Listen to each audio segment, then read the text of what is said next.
Hallo agus fàilte go trí séascad an program ag BBC Alba agus dul go cria an sgiobalachán agus na borna iongantach an na sùil spòrs na h-Alba. Is me se Hannah McKirdy sa mí t-seachdain ra go bhfuil sé an lùth-chleasachd de scipa bhríchting agus Alba Lee McConnell cóirim sa stiùidio. Éad program na h-Alba, bheith me hín is Lee sùil éad seusan iongantach an na lùth-chleasachd na h-Alba. Cluinnidh bhó Zoey Clark a bheit mar fàilte scipa na h-Alba ag Geamaichean a choláis. Agus Lee seusan ball-coise Aimeireaganach a thoiseach an na stáitinn bruidhinnidh dí scipa a cluinnidh spòrs a gheama is seo an an Alba. Lee, great to have you back on the show. It's good to be back.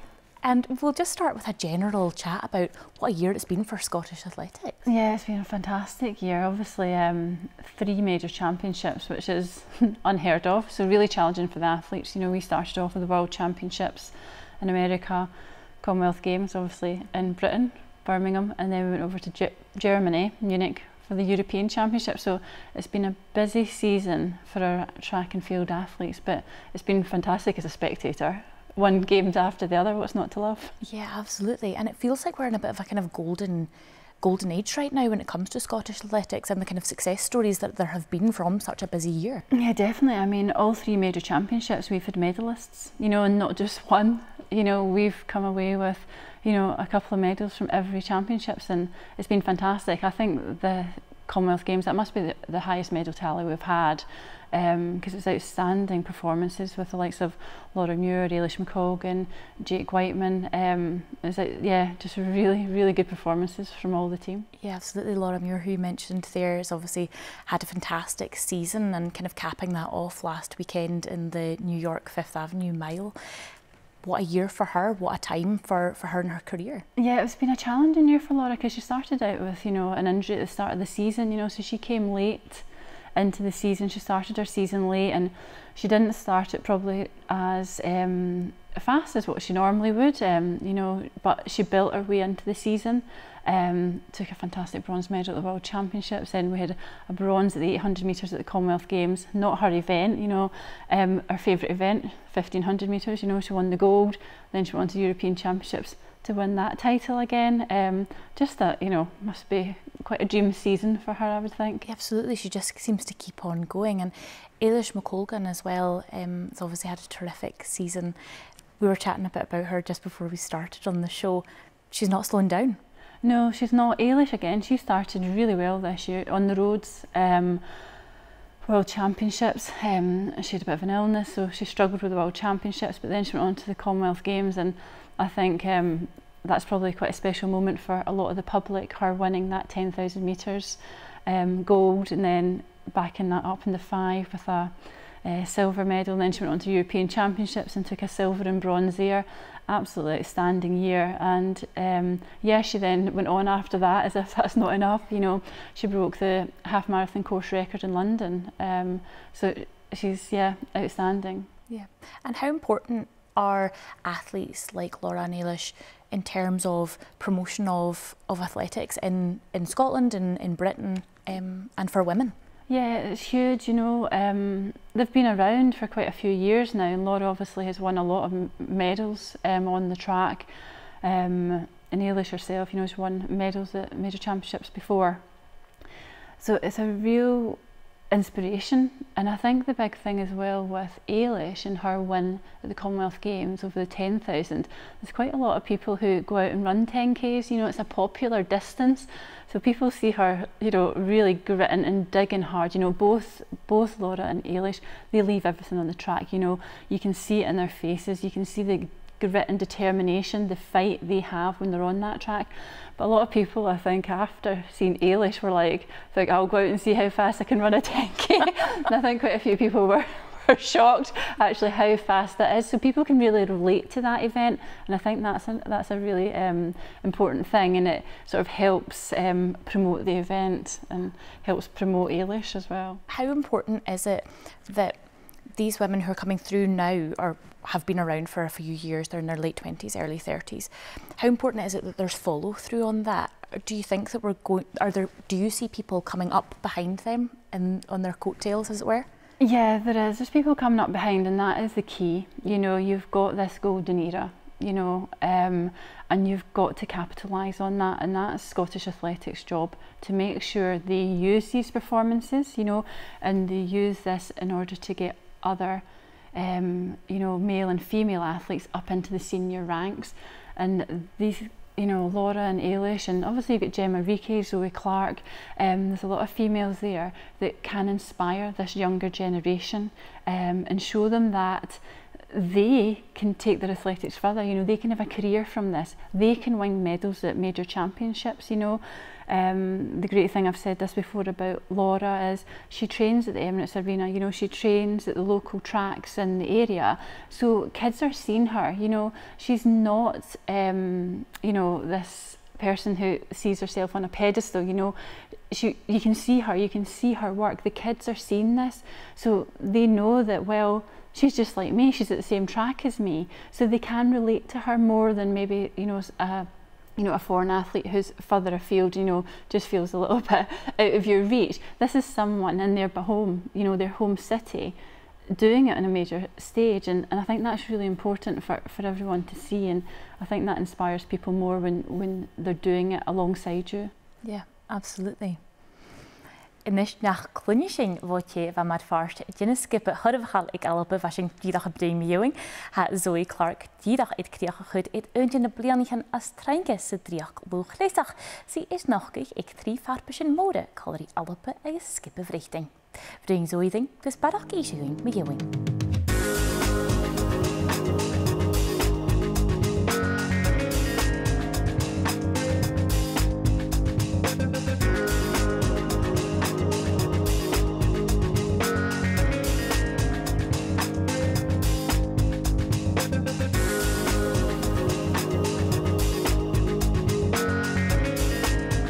Zoey Clark is bhí farpais i track ar son imig bliana. As stré airgeanne hocal nuair a bhaith in school. Oh, I feel like I've been involved in athletics for quite a long time now. I started back in 2009. So I was 15 years old. I guess it's maybe a little bit late coming into the sport, but one of my teachers at school saw me running during rugby and was really supportive and really encouraging, and thought that, you know, athletics might be something that I would enjoy. So I took his advice and I went down to an athletics track, and that's been me ever since. When I started off, I don't think there necessarily was a support system, but I was really lucky that in Aberdeen, a Hydroson Athletics Academy was formed to basically target people who were my age and kind of help them make that transition into senior sport. So I think that has become a lot more popular now. It wasn't necessarily something that used to be available, but for me, definitely there was a channel, and I know there's a lot more support channels now for the younger athletes. Ha spòrs ag sára stíre glé arpaiseach. Is mar sin bheith die Zoey a gopad go cruúi gus a chorm eich ein.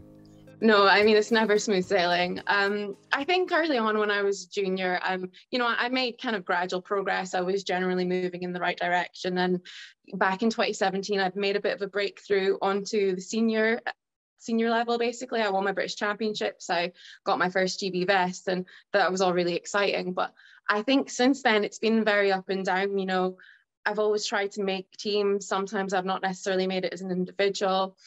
When you get older, you stop being able to set a personal best every time you set on a track. So, you know, I went several years where I wasn't really putting out the same performances that I was before, but that's what sport's like. It's never a straight line. You always go 2 steps backwards to take a step forward sometimes. This year's gone pretty well for me, so I feel like I'm moving in the right direction again. So I definitely hope it's something that'll continue. Bíochan op het kruigetaan naar de Zoey Tokyo en Rie, maar farse skippe verreten is een heet Geamaichean Olympic. I honestly can't put it into words. There were so many emotions. For me, it's my first Olympics. I didn't make my breakthrough until after Rio. So, you know, Olympics is the pinnacle of every athlete's kind of hopes and aspirations. I think the fact that, you know, COVID had delayed it and pushed it back an extra year had made it even more special when I actually finally got the call and said that I was selected, because I've worked for, I guess, 12 years now, basically for that. And to actually do it and to know that you've achieved that, it just kind of makes all the hard work and sacrifices that you put into the sport, it makes it worthwhile, because, you know, there's a lot of hard work and there's a lot of times that sport isn't fun. So when you actually get a moment where everything comes together, you really have to savor that. Is Jane na Geamaichean Olympach chai Zoey Harrison na hamas yn eiche, gachrichi rwyd na ga, is rhaid disil san bliana leich rhaing awn yn ficid sa ga. Yeah, I mean, this year was extremely busy. It's never been this busy before, but usually as an athlete, you work in Olympic cycles. So we work in 4-year cycles. So after the Olympics, I kind of came back, I looked at myself, I kind of reset, made some changes.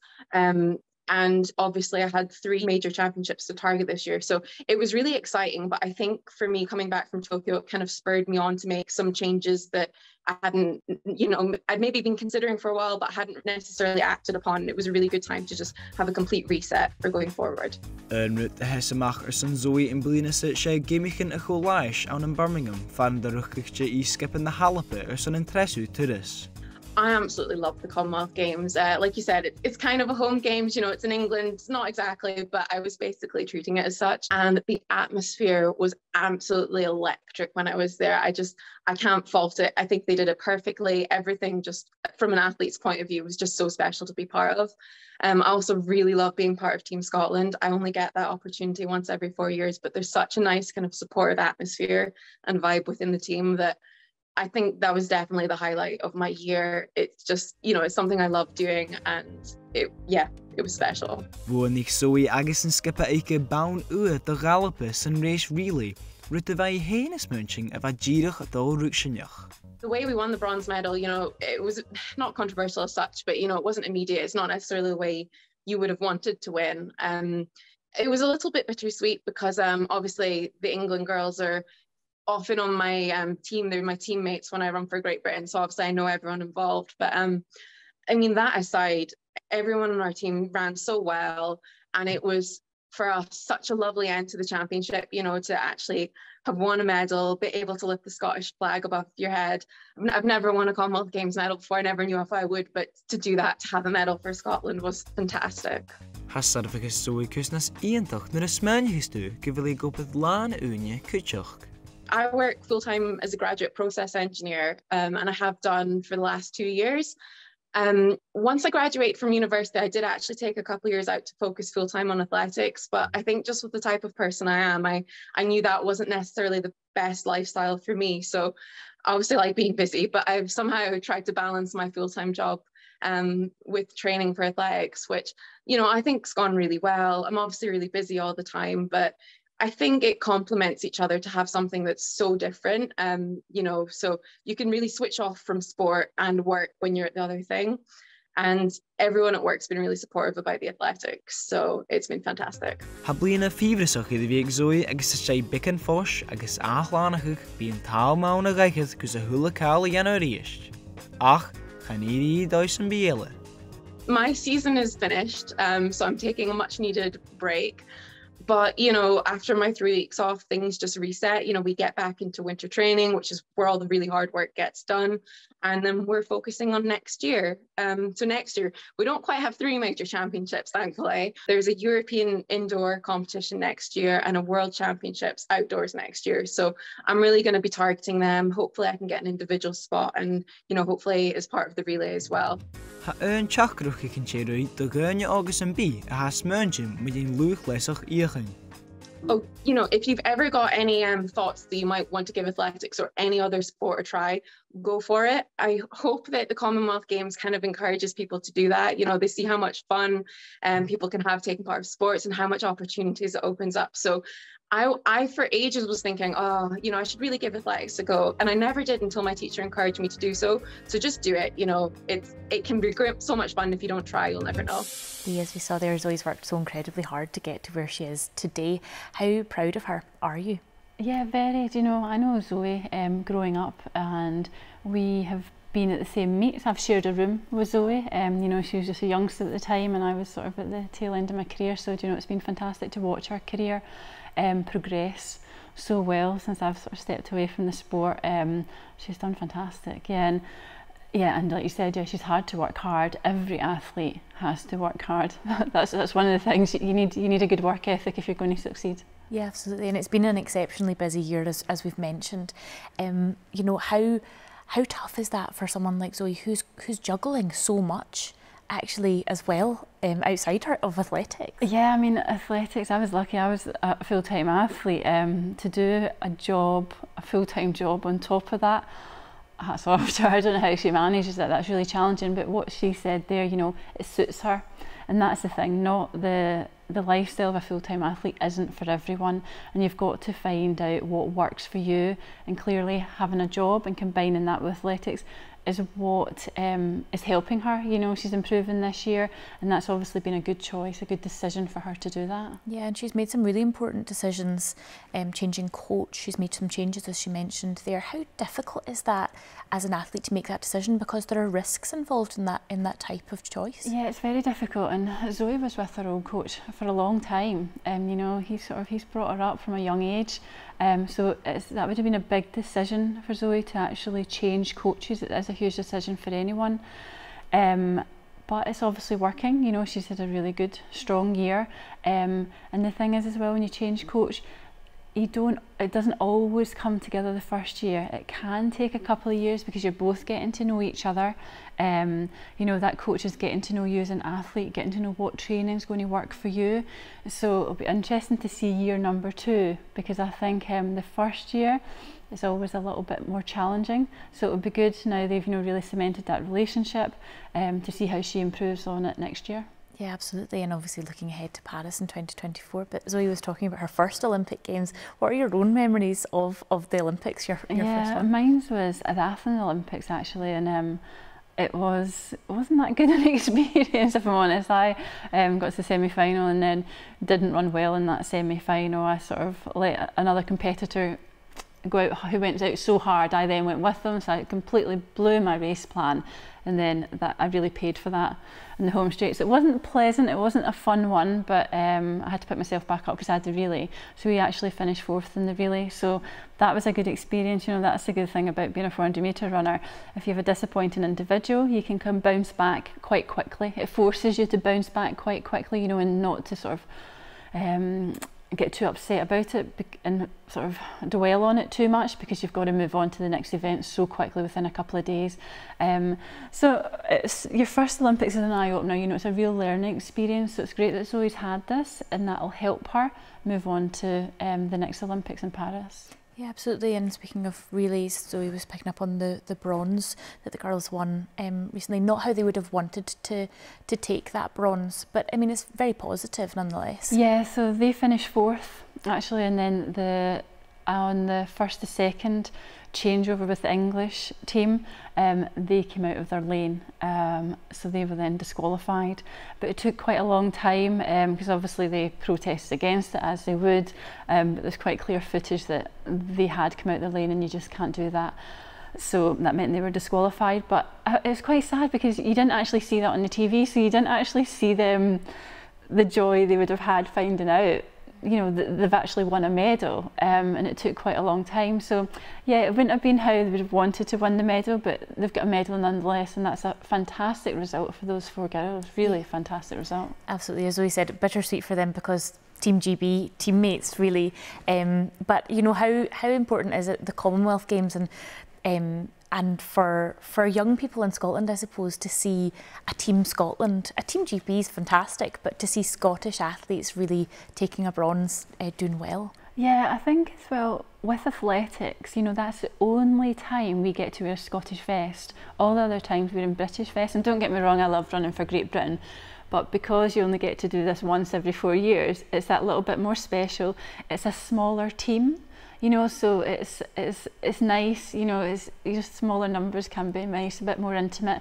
So it's really good to be able to run and compete for Scotland in Scotland vest. All athletes love to put a Scottish vest on, because it's such a rare opportunity for us. Yeah, and reflecting on the Scotland performance at the recent Commonwealth Games, how positive has that been in your eyes?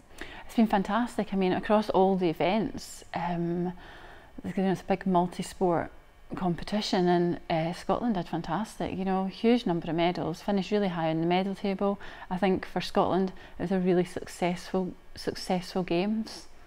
Yeah, it was a good game, you know, Birmingham, close to home. My Commonwealth Games, my first one was Manchester, so you really do feel, although you're in England competing for Scotland, all the home nations are really well supported. So it is a little bit like a home games for us. Yeah. Absolutely. Well, we'll come back to athletics in a moment. We're going to move on to something slightly different now. And talm inisht, cluinnidh bhfuil oond in a skippy ball-coise Aimeireaganach hacking an Alba na EK Pirates. Horsich and skipper ik na borranlich thoiseach na Pirates began bhliannich agus bigid vic had it fast on Norsing. Hulsing is een skipper is on bring the coach Claire Cochrane. She had a dish lochig is on cluich en light na lùth-chleasachd na Edinburgh Wolves.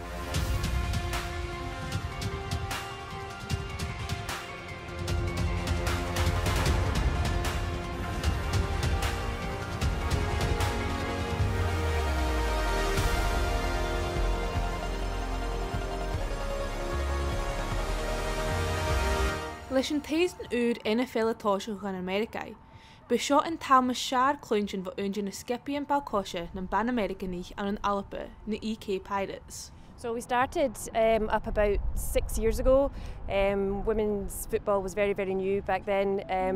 Hardly any clubs in the country, and it still is just us in Edinburgh that are in Scotland. And we play in the National Women's League. There's 2 tiers, and we play in the north, the north of it because of geography.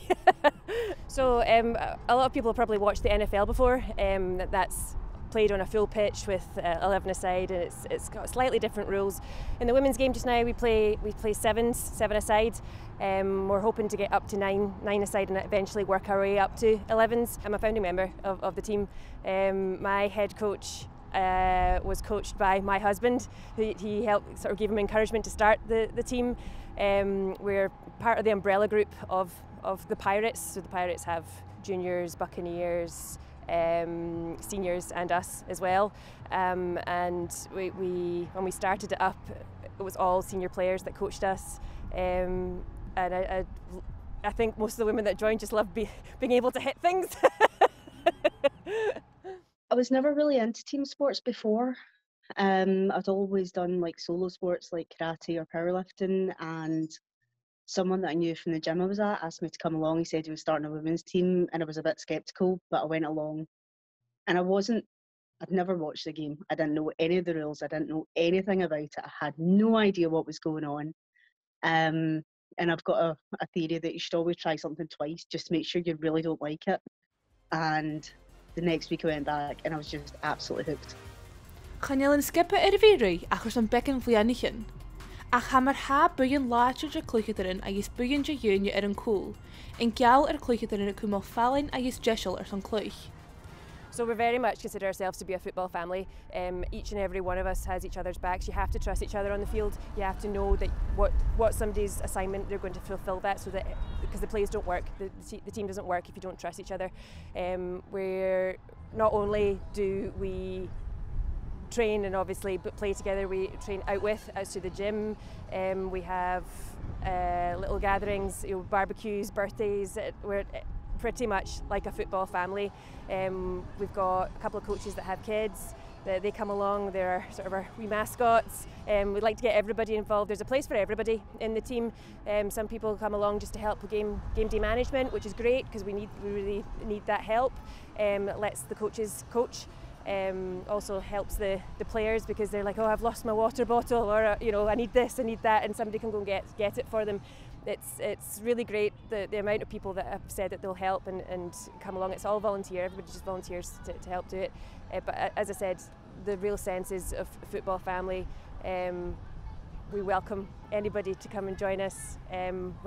We love having new people to come and join us. We have people that travel from Carlisle, from Perth, from out way down at Port Glasgow, that they travel far and wide to come and play and train with us. So it's good. It's good. The girls are amazing. The girls are absolutely amazing. It's one of those things like, how do you make friends as a grown-up? And it sounds kind of daft, but doing a sport is a really good way to do it.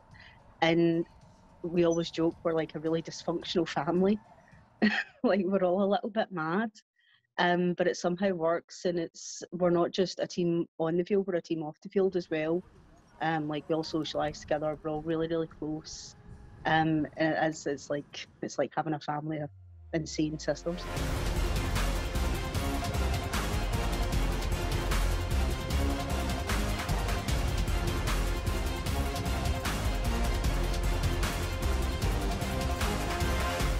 Se háslaíonn trá a hams na spòrs an Aimeireaganach, ach at crían na pirates ha buin de dheonne a gheopríchas cruig gus an bíon spòrs í live do dheonne eile. When we first started, we had 12 players that were coming along regularly to train and play. We actually have a roster of 24, but you know, through work and childcare and things like that, we haven't been able to have them all at once. But the sense of community as well is huge. People, we're trying to get the word out there that there is women's only team, because the senior league, women can play in the senior league, but there's 6'4" guys in there, and you know, I can appreciate that can be quite daunting. It's a new sport, not one that we're brought up with in school, or although that is changing and starting to bring that into schools a little bit more. There's also the flag teams as well, which is how we started. We started as a flag team before we moved into contact, which helps you learn the rules, helps you, learn to move a little bit and get to know kind of what it feels like to run with a football and what it feels like to catch a football. But yeah, we've had quite a big success as well with a few players that have been selected for the Great Britain squad. I myself I'm a coach for the Great Britain squad, which is great because we're getting Scottish representation for the national team, and we'd love to have more. Our team has grown and grown and grown over the years, and it's great to see. I think it's the challenge, because it's such a physical game. You have to keep your fitness up, you have to kind of look after yourself, and you keep on having to push yourself, because as you're getting new players, all the other teams are getting new players, so you need to keep yourself fit and healthy and involved and thinking of new things to do, to train, to make yourself better. And it's that sense of achievement of just being better and winning games and seeing it all come together. Ha cléirjin beach go bhfuil ball-coise Aimeireaganach scanneal Geamaichean, go háirí ma bhfuil clúich spòrs eile. Ha tóir sciil an glùinnidh ann na gheabhas cleachgach, agus ha náchas gon siad barach bruidhinnidh is cluinnidh aichcín ar an son hain. Come along, give it a try. We supply all the kit that you need. We've got a couple of girls that have come from wrestling, a couple of girls that have come from rugby, a couple of girls that have come from, one girl that's come from MMA, all very transferable. Even if you haven't played any kind of sport before, come along and try it, there's a place for you. Ha tóir bharach go dhéanú, ach a fisit cléir go bhfuil an clubba ar an t-seachdain-sa, agus gon cúmid ora a fás na sláiteire. I hope to progress so we have a bunch of players that have done their coaching qualifications as well, and I'm hoping that we will have an all-female coaching staff, and that eventually I can leave it to the legacy of the team to the people who came up with it. I'd love to see that. I'd love to have them all just rotating round, so to speak, and getting new blood in so that we can keep the development going. Lee, a bit of a change of pace from what you're used to, but how great is it to see other sports being made available to women in Scotland? Yeah, it's fantastic. Recent years, women have started participating in football, rugby. They're two sports that are really new and up and coming, and they're really starting to grow, and more and more females are getting into those sports. So it's fantastic. There's another option available to them.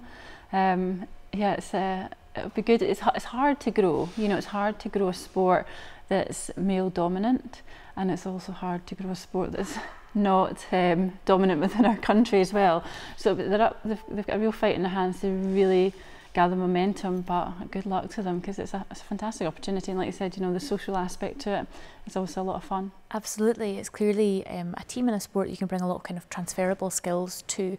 That's something that's not really lost on you, because you started in the high jump. Yeah, and even before that, growing up I did a lot of different sports. I did swimming, my main sport was ice skating, volleyball, netball. You learn a lot from all sports, and obviously a big part of it is giving you that physical foundation in which to build on. So you don't need to go to pick your sport at a young age. I would really encourage everyone to try lots of sports, as many as they can, and eventually you'll find your natural path into the one that's going to be for you.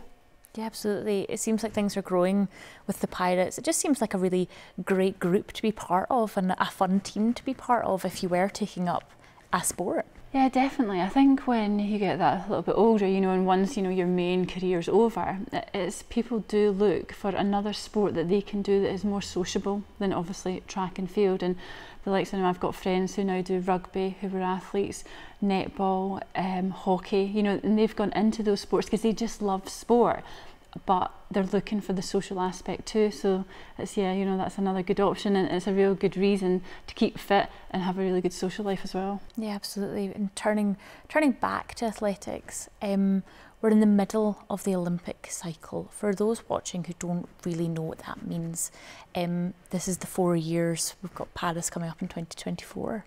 Yeah, so after every Olympic Games, athletes will sit down with their coaches.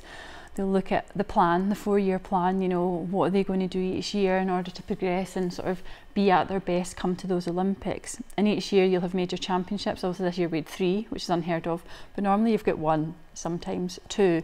So they'll use them as stepping stones, you know, to build in order to have, you know, their best year at the Olympics, because that is the pinnacle. You know, as a child growing up, if you're into sport, you want to be Olympian. You know, that's the dream, you know, and you know, for some people that dream sort of, you know, starts to become reality and it starts to become a goal. So people will be putting stepping stones in place. They'll have small goals, which may be daily goals, they'll have monthly goals, then they'll have the yearly goals, building up to that one major event, which is where they want to run their best, jump their highest, furthest, whatever it is. Yeah, and as you say, it's been an incredibly busy year for Scottish athletes, a lot of them taking a wee bit of downtime just now. How do you think that they're placed? How do you think we're placed going into the next 2 years and qualifying for the Olympics? Yeah, I think they're in a brilliant position. You know, they've had some really good successful year this year, quite a lot of them. Those who haven't will be going a bit more, you know, we'll be really looking and asking questions, you know, what do I need to change in order to make sure next year's a better year and I can then progress on to the Olympics. So they'll all be at this point in time, they'll be analysing their season and they'll be looking at what changes, what work, what areas needs to improve in order to progress their performance. But yeah, hopefully they've earned a really good rest this year, so hopefully they'll take it, because the body needs to rest as well. You know, they can't keep going, they've got to make sure they recuperate, they've got to look after their bodies, and it needs the rest. Their mind needs the rest as well, not just the sort of physical aspect of it, but their mind needs the rest too before they go into the hard winter slog. And that's the bit people don't see, and that is a tough bit for athletes. Those winter evenings on the track can be really challenging. Yeah, absolutely, I'm sure. And what are the kind of key dates we need to be looking at now between now and 2024 in athletics? Yeah, the big one next year is going to be the World Championships. Obviously Zoe in that previous interview, she mentioned the European indoors as well, but the big one's going to be the World Championships, and then we'll be straight on to the Olympics. You know, that's what it's all about.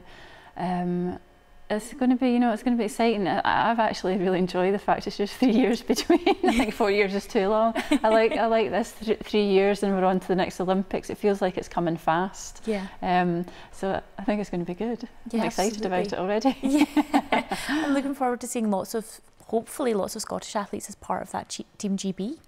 Yeah, definitely. I know that's the other thing as well. We've got so many more Scottish athletes on the British team, which is fantastic. You know, from when it was my day, you know, there was only a few of us, so it's really nice to see more of them making the team. You know, I've said before, I'm quite jealous of this area and era that they have and how many of them there, because for me sometimes it's actually quite lonely when I was travelling, because I didn't always have other Scottish athletes around me, and even like I didn't have many British female athletes around me, so it was quite a lonely experience. So it's really good that they have this, you know, they have a companionship there, and they can motivate each other and they can encourage each other, and I think that's where a lot of the success is coming from. You know, they're inspired by each other's performances, and they realise that, yeah, you know, getting there, that's not what it's all about. You know, they now want to win medals, and they're not afraid to speak up and say that that's what they want and that's what their ambition is. Yeah. Well, Lee, thank you so much for being with us this week. So much to look forward to in athletics at the moment. Definitely, it's a fantastic time.